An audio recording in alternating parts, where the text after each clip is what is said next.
Il est temps de retrouver maintenant l'invité de Samedi Politique, Aurélien Legrand, conseiller régional Front National. Alors Daïko Doué, on peut dire qu'au lendemain du Brexit, il va y avoir des conséquences politiques énormes, notamment sur la teneur de la campagne pour la présidentielle. Oui, avec dès cet après-midi François Hollande qui reçoit Marine Le Pen, comme tous les chefs de parti. Que va dire Marine Le Pen à François Hollande? Que va-t-elle lui demander? Mais en toute logique, Marine Le Pen devrait demander à François Hollande la même chose qu'elle demande depuis 2013 en France, c'est-à-dire la mise en place d'un processus référendaire identique à celui qui s'est tenu en Grande-Bretagne. Ça fait 11 ans qu'il n'y a pas eu de référendum en France. Le dernier en 2005 qui portait déjà sur la question de l'Europe autour du traité constitutionnel. Les Français avaient dit non à ce traité et puis Nicolas Sarkozy s'était assis sur cette décision et l'avait imposée en catimini avec le traité de Lisbonne. Nous voulons que le peuple français... tout de suite, là. Un référendum, pas tout de suite, vous connaissez le processus. Oui, il faut un référendum annoncé dans 6 mois, que les gens votent. Avec des négociations engagées auprès de l'Union européenne. La même chose qui s'est passée en Grande-Bretagne. Il y a une élection présidentielle dans 10 mois. Il n'y a pas besoin de faire un référendum avant. C'est l'élection présidentielle qui sera le référendum, quelque part. La question, évidemment, de ce référendum sera une des questions centrales de l'élection présidentielle.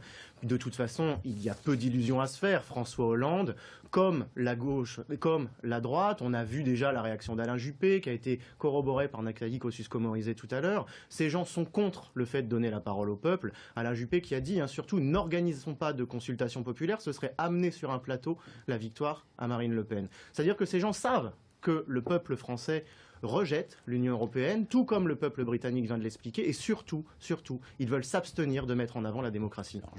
Ça veut dire que les Anglais sont plus démocrates que nous?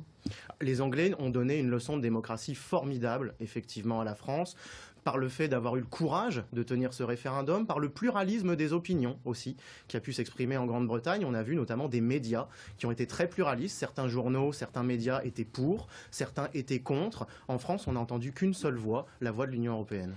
Alors on va écouter Marine Le Pen hier qui parlait d'un moment historique. On l'écoute. Ce que nul n'osait envisager il y a encore seulement quelques mois est désormais une réalité qui s'impose à tous.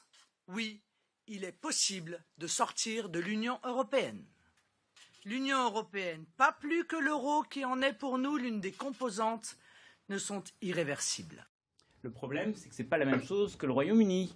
Parce que nous, on est dans la zone euro, contrairement au Royaume-Uni, donc ce n'est pas tout à fait comparable, les deux situations. Vous savez bien, on est aussi dans l'espace Schengen, ce qui n'était pas le cas du Royaume-Uni. Tout ça est un tout, c'est une question de souveraineté qui doit être mise en avant. La véritable question ici, c'est la question de la souveraineté, de la liberté des peuples. Mais dans l'idée, c'est dans le référendum que proposerait Marine Le Pen, il y aurait la sortie de l'euro ? Il y aurait une négociation sur le retour des 4 souverainetés de la France.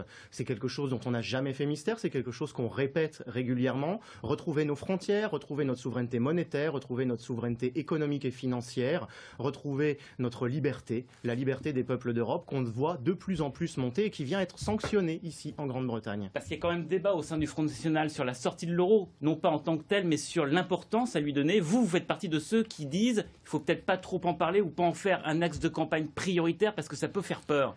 La sortie de l'euro, elle fait partie du projet du Front National, elle en a toujours fait partie, ça n'a jamais été remis en cause. Mais il y a débat sur ça. La sortie de l'euro n'est pas le seul élément du programme du Front National. L'élément central du programme du Front National, c'est la souveraineté. L'euro en fait partie, donc il doit être abordé au même titre que le reste. Mais Marine Le Pen qui hier a dit que ce serait le thème central. Marine Le Pen n'a pas dit ça, je ne l'ai pas entendu. Elle a dit quand même que ce serait un grand axe de campagne, cette sortie de l'Union européenne ou de l'euro. Est-ce qu'elle ne fait pas une erreur ? Elle ne l'a pas dit, ça c'est vous qui êtes en train de le dire, que ce serait ce thème central. Le thème Elle a dit que ce serait très important quand même. Le thème le plus important de la campagne, c'est la question de la souveraineté de la France. Ça passe par l'euro, ça passe par les frontières, ça passe par la renégociation des traités et de la dictature bruxelloise que subit la France actuellement. Justement, sur le rétablissement des frontières, Nicolas Sarkozy en parle aujourd'hui. Il parle même de l'Europe des nations. Alors, Nicolas Sarkozy, c'est, comme l'a dit Marine Le Pen, c'est Barbapapa. Une espèce de chose molle qui change de forme et donc d'avis au fur et à mesure des besoins. Nicolas Sarkozy, aujourd'hui, vous parle de l'Europe des nations. Hier, il parlait de l'Europe fédérale. Nicolas Sarkozy, il est prêt à parler de tout et n'importe quoi pour trouver des électeurs et trouver un électorat. Il n'a aucune crédibilité. Nicolas Sarkozy a gouverné la France pendant 5 ans. Il en a été avant ministre de l'Intérieur. Aujourd'hui, Nicolas Sarkozy est peut-être la personne la moins à même de parler de la France et de donner des idées pour la France. Il a eu la possibilité de faire quelque chose. Il n'a rien fait. Il a trahi le référendum des Français. Il n'a rien fait pour la souveraineté française. Je voudrais revenir sur la sortie de l'euro. et sur les leçons de sociologie électorale que l'on peut tirer du Brexit, puisqu'on sait, vous, au Front National, la sortie de l'euro fait peur à l'électorat senior qui se déplace beaucoup, qui participe au vote, et ça peut expliquer aussi un décrochage de Marine Le Pen dans cette catégorie-là. Là, on voit avec le Brexit, ce sont les seniors qui ont voté pour le non. Est-ce que vous y voyez un signe d'encouragement ? Le principal signe d'encouragement que je vois pour le Front National aujourd'hui, c'est que ce sont en majorité les jeunes qui votent pour nous. Le Front National est le parti de la jeunesse, c'est le parti de l'avenir. C'est la seule chose qu'il faut mais ceux qui retenir. votent beaucoup en France, ce sont les seniors. Et les seniors, ils sont contre la sortie de l'euro parce que c'est une période d'instabilité. Et quand vous voyez là qu'en Angleterre, ce sont les seniors qui ont voté pour la sortie de l'Union européenne, est-ce que vous dites, peut-être, il y a un espoir pour nous ? De toute façon, le projet du Front National et le Front National en général parle à tout le monde. On ne va pas parler spécifiquement aux seniors ou spécifiquement aux jeunes. Ces questions économiques, ces questions de souveraineté, ça concerne tout le monde. Tous les partis doivent parler aux seniors parce que ce sont ceux qui participent aux élections. Tout le monde participe aux élections et c'est justement là aussi le défi des politiques de donner envie à tout le monde de voter. Si on a un discours tourné uniquement vers une catégorie de population parce que c'est cette catégorie qui vote, ça s'appelle de l'opportunisme. Ça n'est pas la façon dont nous pensons la politique. Nous avons un projet global qui s'adresse à l'ensemble des Français, quel que soit leur âge, quelle que soit leur catégorie sociale. Allez, l'ensemble des Français, l'ensemble de la France, on va faire un gros plan sur la région Île-de-France. Valérie Pécresse l'a dit cette semaine, elle invite les sièges sociaux à revenir s'installer dans notre région. Oui, elle a tweeté hier « Welcome in Paris Region ». Si j'ai un bon accent, est-ce que vous la soutenez dans sa volonté de faire de Paris le nouveau Londres et la première place financière en Europe ? Avant de s'intéresser aux entrepreneurs britanniques, un peu comme un vautour qui est sauté sur sa proie hier, dans une démarche extrêmement opportuniste et purement communicationnelle, comme d'habitude chez Valérie Pécresse, elle ferait mieux déjà de s'intéresser aux entrepreneurs franciliens qui ont bien besoin d'aide. Le budget de l'action économique de la région, c'est 4% du budget de l'ensemble, et il y a actuellement 0,2% des entreprises qui sont aidées par la région d'Île-de-France. Ça n'est rien du tout. Rien n'est fait pour ces entreprises, il y a du saupoudrage, il n'y a aucune différence dans la politique qu'est en train de mettre en place Valérie Pécresse par rapport à ce que faisait le Parti socialiste avant. On est dans une politique qu'on va donner un peu par-ci par-là sans véritable cohérence et surtout sans s'intéresser aux véritables problèmes des entreprises et notamment des petites entreprises, à savoir la trésorerie. C'est une réponse biaisée à ma question puisque ma question porte sur Paris, capitale financière. Est-ce que vous soutenez sa volonté d'essayer que Paris soit le nouveau Londres ? Mais de toute façon, est-ce que pour vous, l'avenir de l'Île-de-France passe par là ? Est-ce que c'est ce que vous souhaitez ? Comme il n'y a pas eu hier de pluies de sauterelles qui sont tombées sur Londres, il ne va pas y avoir d'un seul coup l'intégralité de l'économie britannique qui va fuir la capitale pour venir s'installer ailleurs. L'économie va continuer à tourner en Angleterre, même mieux qu'avant, quand l'Angleterre aura retrouvé sa pleine souveraineté.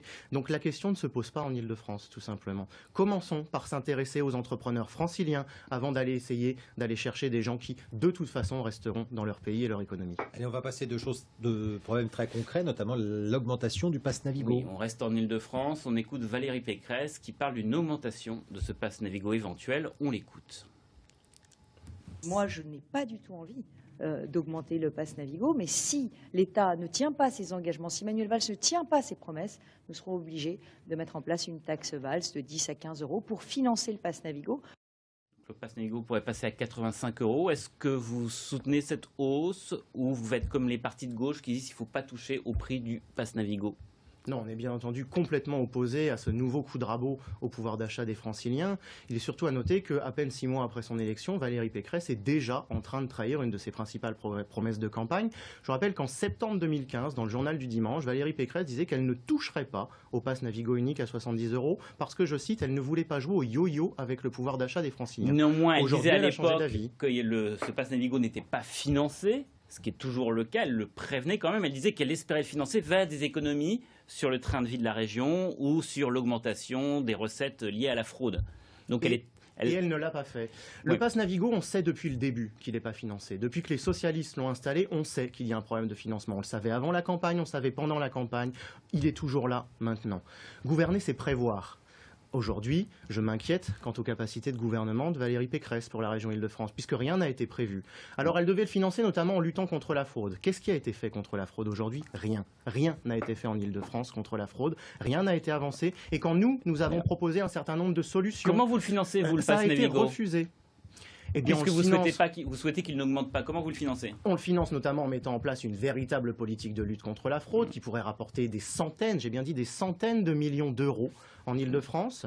On peut le financer également en faisant des économies sur des projets un petit peu farfelus, comme le fait de vouloir payer son métro avec son téléphone portable. C'est la nouvelle lubie de Valérie Pécresse. Ça coûte à peu près 400 millions d'euros, son projet. 400 millions d'euros, c'est un an de pass Navigo à 70 €.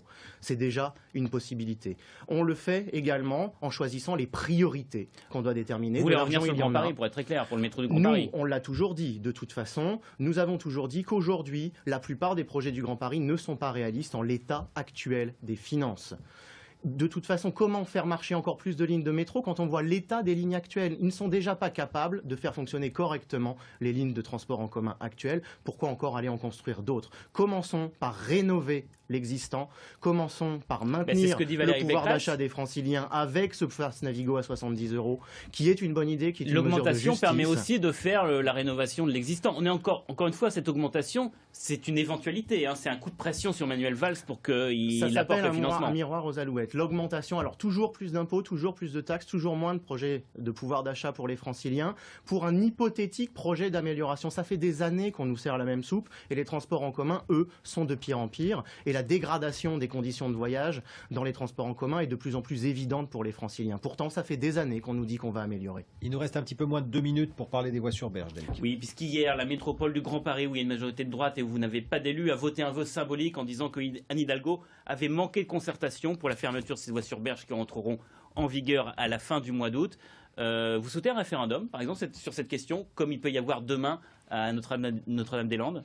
Vous savez que le Front National est toujours très friand des référendums, que ce soit au niveau local ou au niveau national. Oui, nous pensons Brexit, que sur les questions de société importantes, sur toutes les questions qui font polémique, eh bien autant donner la parole au peuple pour qu'il puisse s'exprimer. Bien entendu, cette fermeture des voies sur berge, nous l'avons condamnée depuis le début. C'est quelque chose d'absolument catastrophique. On l'a vu à l'occasion de la crue. Le fait que les voies sur berge soient fermées à cause de la crue de la Seine a eu des catastrophes absolument inimaginables sur les transports, des bouchons extraordinaires. Vous exagérez beaucoup. Non, il y a eu des heures de bouchons. On devait quasiment doubler son temps de parcours pour passer d'un point à un autre quand les voies sur berge étaient fermées. Oui, ça a été reconnu, c'était à longueur de titre dans les journaux. Oui, mais c'est ce qui va se passer. C'est pas le même parcours, exactement. C'est ce qui va se passer. Même si on prévoit des allongements de la durée de transport, les études le prévoient, de 10-15 minutes, mais après on dit qu'il va y avoir une adaptation, etc. Au-delà de ça, la vérité, c'est qu'Anne Hidalgo utilise la question de la lutte contre l'automobile à des fins politiques. Elle instrumentalise cette question comme elle instrumentalise la question de la pollution parce qu'elle a besoin de se confirmer un certain nombre de majorités, notamment par rapport aux écologistes, sans le soutien desquels elle n'a pas la majorité au Conseil de Paris. La réalité, elle est là. Merci beaucoup Aurélien Legrand d'avoir été l'invité de ce numéro de Samedi Politique. Merci Daïk Odoui. La semaine prochaine, c'est donc la fin de cette édition régionale de la mi-journée, mais l'actualité continue bien sûr sur France 3